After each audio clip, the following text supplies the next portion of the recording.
Hello friends, आजच्या व्हिडिओमध्ये आपण बँकिंग अवेअरनेस या टॉपिकवर महत्त्वपूर्ण प्रश्न बघणार आहोत। तुमची जी PDCC बँक आहे त्या परीक्षेसाठी आजचं मटेरियल अगदी हेल्पफुल असेल। बँकिंग अवेअरनेस ही जी सिरीज आहे त्यामधील हा व्हिडिओ क्रमांक 5 आहे। यादीचे सर्व व्हिडिओ आपण म्हणजे चारही व्हिडिओ आपण PDCC बँक जिल्हा मध्यवर्ती बँक या प्लेलिस्टमध्ये जाऊन बघू शकता। व्हिडिओला सुरुवात करूया। सर्वात पहिला प्रश्न आहे, जेथे RBIचे स्वतःचे कार्यालय नाही अशा ठिकाणी RBIचा एजंट म्हणून कोण काम करते? ऑप्शन आहे स्टेट बँक ऑफ इंडिया, वित्त मंत्रालय, भारत सरकार की आंतरराष्ट्रीय नाणेनिधी। तर सांगा, RBIचं कार्यालय ज्या ठिकाणी नाही त्या ठिकाणी RBIचा एजंट म्हणून स्टेट बँक ऑफ इंडिया कार्य करते, म्हणजेच ऑप्शन क्रमांक ए योग्य उत्तर असेल। पुढील प्रश्न, भारत आंतरराष्ट्रीय नाणेनिधीचा सदस्य कधीपासून आहे? म्हणजे जे इंटरनॅशनल मॉनिटरी फंड आहे त्याचा भारत कधीपासून सदस्य आहे? ऑप्शन आहेत 1934, 1935, 1947 की 1949। तर याचं जे राईट आन्सर आहे ते आहे ऑप्शन क्रमांक सी, 1947 पासून सदस्य आहे। पुढील प्रश्न, सरकारने भाग भांडवल हस्तांतरणासाठी कधी नियुक्ती केली? 29 जून, 26 मे, 5 एप्रिल की 1 एप्रिल?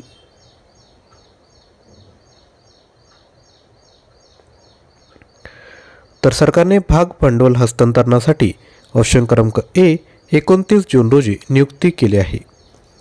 यानंतर पुढील प्रश्न, RBIद्वारे जारी केल्या जाणाऱ्या नोटांची संख्या निश्चित करण्यासाठी खालीलपैकी कोणत्या घटकांचा विचार केला जातो? GDP वाढ, महागाई, खराब झालेल्या नोटा बदलणे की यापैकी सर्व? तर याचा राईट आन्सर आहे ऑप्शन क्रमांक डी, यापैकी सर्व। पुढील प्रश्न, RBI कायदा 1934च्या कोणत्या कलमानुसार RBI नोटधारकाला नोटांचे मूल्य देण्यास जबाबदार आहे? कलम 22, कलम 24, कलम 26 की कलम 28? तर याचे योग्य उत्तर आहे ऑप्शन क्रमांक सी, कलम 26। आणि विद्यार्थी मित्रांनो, लक्षात घ्या, प्रत्येक परीक्षेत चालू घडामोडी हा महत्त्वपूर्ण टॉपिक असतो। चालू घडामोडीची जर आपण डेली बेसिसवर तयारी केली तर परीक्षेत आपला मार्क जाणार नाही। तर याकरता आपण नवीन यूट्यूब चॅनल तयार केला आहे, त्याचं नाव आहे डेली करंट अफेअर्स शॉर्ट्स, ज्यावर आपण 1 ते 2 मिनिटांच्या शॉर्ट व्हिडिओ अपलोड करत असतो। त्यामध्ये आपण जास्तीत जास्त प्रश्नांचा सराव करून घेत असतो। जर तुम्हाला डेली बेसिसवर चालू घडामोडींचा सराव करायचा असेल तर ते चॅनल आत्ताच जॉईन करा, लिंक डिस्क्रिप्शन बॉक्समध्ये दिली। विद्यार्थी मित्रांनो, नक्की तुम्हाला फायदा होईल। आणि जर तुम्हाला त्यावरील व्हिडिओ आवडले तर चॅनलला सबस्क्राईब करून आपले जेवढे फ्रेंड्स आहेत त्यांपर्यंत नक्की शेअर करा। पुढील प्रश्न बघूयात, खालीलपैकी कोणते नाणे RBIद्वारे जारी केले जात नाही? 1 रुपया, 2 रुपये, 5 रुपये की 10 रुपये? तर याचा राईट आन्सर आहे 1 रुपया हा RBIद्वारे जारी केला जात नाही। पुढील प्रश्न, RBIने 1 पैसे, 2 पैसे, 3 पैसे, 5 पैसे, 10 पैसे, 20 पैसे आणि 25 पैशांच्या नाण्यांचे चलन कोणत्या वर्षी मागे घेतले? 2010, 2011, 2012 की 2013?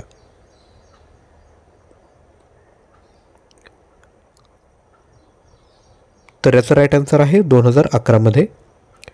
पुढील प्रश्न, खालीलपैकी कोणते RBIचे परिमाणात्मक साधन आहे? CRR, bank rate policy, SLR की ऑल ऑफ दीज? तर याचा राईट आन्सर आहे यापैकी सर्व। पुढील प्रश्न, RBI बाबत कोणते विधान सत्य नाही? ती भारताची मध्यवर्ती बँक आहे, तिची स्थापना 1935 मध्ये झाली, ती चलनी नोटा जारी करू शकते, RBI मध्ये वैयक्तिक खाते उघडता येते। तर याचं जे राईट आन्सर आहे ते आहे डी, की RBI मध्ये आपण वैयक्तिक खाते उघडता येतं हे जे विधान आहे ते सत्य नाही। जी वरील 3 विधाने आहेत ती बरोबर आहेत। यानंतर पुढील प्रश्न बघूयात, RBIचे पहिले गव्हर्नर कोण होते? David Warner, sir Philip Smith, James Watson की सर ऑसबर्न स्मिथ? तर सांगा, RBIचे पहिले गव्हर्नर कोण आहेत? तर राईट आन्सर आहे ऑप्शन क्रमांक डी, सर ऑसबर्न स्मिथ हे RBIचे पहिले गव्हर्नर आहेत। यानंतर पुढील प्रश्न, RBIचे मुख्यालय कोणत्या वर्षी कोलकाता येथून मुंबई येथे हलवण्यात आले? 1936, 1937, 1938 की 1939? तर याचं जे राईट आन्सर आहे ते आहे ऑप्शन क्रमांक बी 1937 मध्ये RBIचं जे हेडक्वार्टर आहे ते आधी कोलकात्याला होतं, आता ते मुंबई येथे हलवण्यात आलं आहे। पुढील प्रश्न, आरबीआयच्या लोगोमध्ये कोणत्या प्राण्याचा समावेश आहे? हत्ती, पॅन्थर, ब्लॅक बक की सिंह? तर आरबीआयच्या लोगोमध्ये ऑप्शन क्रमांक बी पॅन्थर या प्राण्याचा समावेश आहे. पुढील प्रश्न, आरबीआयचे राष्ट्रीयकरण कोणत्या वर्षी झाले? 1947, 1949, 1951 की 1953? तर आरबीआयचं राष्ट्रीयकरण हे ऑप्शन क्रमांक बी 1949 मध्ये झाले. यानंतर पुढील प्रश्न बघत, भारतात आरबीआयची किती विभागीय प्रशिक्षण केंद्रे आहेत? 2, 3, 4 की 5? तर भारतात आरबीआयची ऑप्शन क्रमांक सी 4 विभागीय प्रशिक्षण केंद्र आहेत. यानंतर पुढील प्रश्न, खालीलपैकी कोणते आरबीआयला देशातील महागाई नियंत्रित करण्यास मदत करणार नाही? ऑप्शन आहेत राखीव प्रमाण आवश्यकतांमध्ये वाढ, बँक दरात वाढ, सी खुल्या बाजारात सिक्युरिटीज खरेदी करणे की डी रेपो दरात वाढ? तर सांगा, आरबीआयचं जर टार्गेट असेल महागाई नियंत्रित करायचे तर खालीलपैकी काय केल्यास असं होणार नाही? तर याचे योग्य उत्तर आहे ऑप्शन क्रमांक सी खुल्या बाजारात सिक्युरिटीजची खरेदी करणे. असं केलं तर महागाई नियंत्रित येणार नाही. आणि विद्यार्थ्यांनो, जर तुम्हाला जिल्हा मध्यवर्ती बँक याकरिता मटेरियल हवं असेल तर आपल्याकडे 19,000 प्लस मल्टिपल चॉईस क्वेश्चन आहेत. प्राईज आहे 499. परंतु सध्या तुम्हाला PDCC बँकपर्यंत एक्झामपर्यंत 100 रुपये डिस्काउंट देतोय. याकरिता PDCC 100 हा कोड यूज करायचा आहे. तुम्हाला 399 रुपयामध्ये हे मटेरियल भेटेल. तर आजच परचेस करा. यामध्ये तुम्हाला सामान्य ज्ञान, चालू घडामोडी, मराठी व्याकरण, प्रश्न आणि नोट्स, कृषीविषयक ज्ञान व ग्रामीण अर्थव्यवस्था, अंकगणित व बुद्धिमत्ता प्रश्न, अर्थशास्त्र, मागील परीक्षेत विचारलेले प्रश्न हे सर्व भेटणार आहे. त्यासोबत तुम्हाला ऑनलाईन टेस्ट देखील भेटेल. परचेस करण्याकरिता डिस्क्रिप्शन बॉक्समध्ये लिंक दिली आहे, त्यावरून कोर्स परचेस करू शकता. जर आपल्याला फक्त ऑनलाईन टेस्ट हवे असेल तर 250 प्लस ऑनलाईन टेस्ट आपल्याकडे अवेलेबल आहेत, ज्यामध्ये 2500 प्लस प्रश्न आपण कव्हर केले आहेत. यामध्ये मल्टिपल अटेम्प्ट आहेत, टायमर प्रोव्हाइड केला आहे. त्यामुळे सर्व एक्झामसाठी हे मटेरियल अगदी हेल्पफुल असेल. कंटेंट आपल्या स्क्रीनवर आहेत, तर लगेचच परचेस करा. जर तुम्हाला PDF स्वरूपात मटेरियल व्हॉट्सअपला पाहिजे असेल तर आपण 93 56 25 60 34 यावर देखील व्हॉट्सअप करू शकता. यानंतर पुढील प्रश्न, खालीलपैकी कोणत्या शहरात आरबीआयचे क्षेत्रीय मुख्यालय नाही? नवी दिल्ली, मुंबई, बेंगळुरू की कोलकाता? तर याचं जे राईट आन्सर आहे ते आहे ऑप्शन क्रमांक सी बेंगळुरू. या ठिकाणी आरबीआयचं रिजनल हेडक्वार्टर नाही. बेंगळुरू ही विद्यार्थी मित्रांनो कर्नाटकची कॅपिटल आहे, लक्षात असू द्या.